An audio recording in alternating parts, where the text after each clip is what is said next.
নবম পে স্কেলের গেজেট প্রকাশ ও বাস্তবায়নের এক দফা দাবিতে প্রধান উপদেষ্টা ডক্টর মোহাম্মদ ইউনূসের বাসভবন যমুনা অভিমুখে বিক্ষোভ করছেন সরকারি কর্মচারীরা।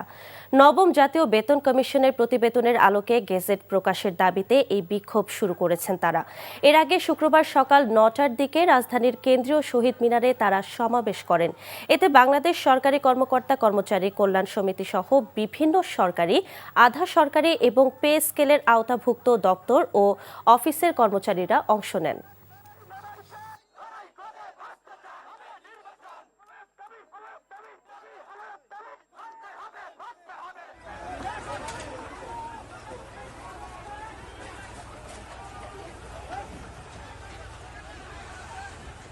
তারা শুধু আমাদেরকে একটি মূলা ঝুলিয়ে আমাদের কর্মচারীদের দাবি দেওয়ার ব্যাপারে তালবাহানা করছে।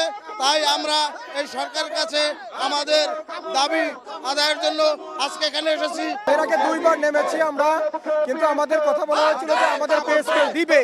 সর্বশেষ আমাদের পে স্কেলের একটা খসড়া রচনা করে দেওয়া হয়েছে, তা নিয়েও তালবাহানা চলছে। দাবি আদায় না হওয়া পর্যন্ত আমরা এখানেই থাকবো, কারণ আমাদের বাচ্চা সন্তান, স্বামী সন্তান নিয়ে আমাদের চলতে হয়।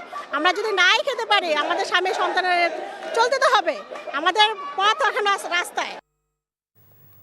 এই মুহূর্তে রাজধানীর হোটেল ইন্টারকন্টিনেন্টালের সামনে থেকে সরাসরি যুক্ত হচ্ছেন স্টাফ করেসপন্ডেন্ট আবির আহমেদ। আবির, আন্দোলনকারীরা কি বলছে?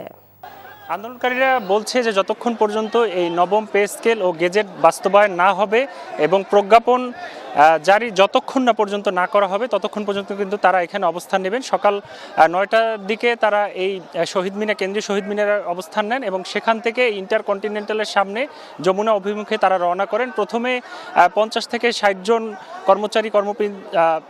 কর্মকর্তারা ছিলেন এবং তার কিছুক্ষণ পরে এখানে দেখেছি বিভিন্ন জায়গা থেকে কর্মচারীরা এবং কর্মকর্তারা এসে এই যমুনার এই সামনে ঘিরে ফেলে। আমার পিছনে যদি দেখাই, এখনও এই জায়গাতে থমথমে পরিবেশ বিরাজ করছে। কিছুক্ষণ আগে এখানে হাজার হাজার কর্মকর্তাবৃন্দরা এখানে ছিলেন এবং তার কিছুক্ষণ পরে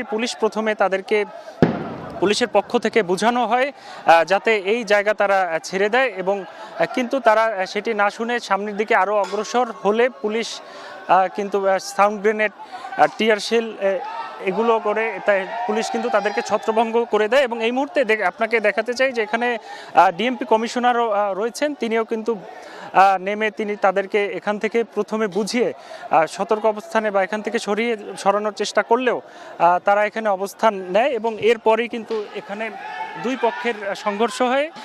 তার কিছুক্ষণ পরে পুলিশ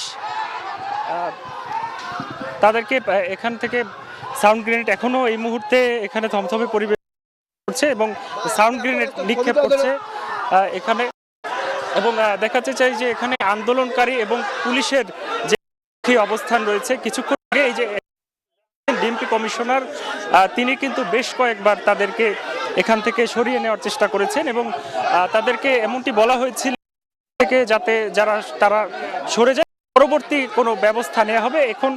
এখন হচ্ছে যমুনার অভিমুখে এই পাশে কিছু কর্মচারী রয়েছেন, আন্দোলনকারীরা রয়েছেন এবং এই ইন্টারকন্টিনেন্টালের সামনেও কিছু আন্দোলনকারীরা রয়েছেন, কিছু কিন্তু এই ভিতরে মাঠে অবস্থান করছেন। তাদের পুলিশের পক্ষ থেকে বারবার বলা হচ্ছে যে এখান থেকে যাতে তারা সরে যায় এবং প্রথমে তাদেরকে অনুরোধও করা হয় যে পুলিশ শক্ত অবস্থানে যাওয়ার আগে পর্যন্ত তারা যাতে এখান থেকে সরে যায়, কিন্তু তারা সরে না যাওয়াতে এখানে পুলিশের মধ্যে বাকবিতণ্ড হওয়ার কিছুক্ষণ পরেই কিন্তু এই টিয়ার শেল, সাউন্ড গ্রেনেড এবং তাদের এই জল কামান তাদের গায়ে ছোড়া হয় এবং তারা ছত্রভঙ্গ হয়ে যায়। এবং যদি বলি যে এখানে কিছু সংখ্যক আন্দোলনকারী এই আমার ডান পাশে যমুনার এখানে অবস্থান নিচ্ছে এবং বাকি যারা আন্দোলনকারীরা রয়েছেন তারা ইন্টারকন্টিনেন্টালের সামনে রয়েছেন। এখানে পুলিশ তারা শক্ত অবস্থানে রয়েছেন যাতে এখানে কোনো ধরনের অপ্রীতিকর ঘটনা বা সহিংসতা না ঘটে। দেখেছি ডিএমপি কমিশনারও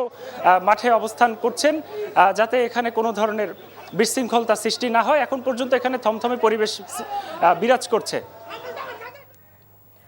জানছিলাম সরকারি কর্মচারীদের আন্দোলনের খবর।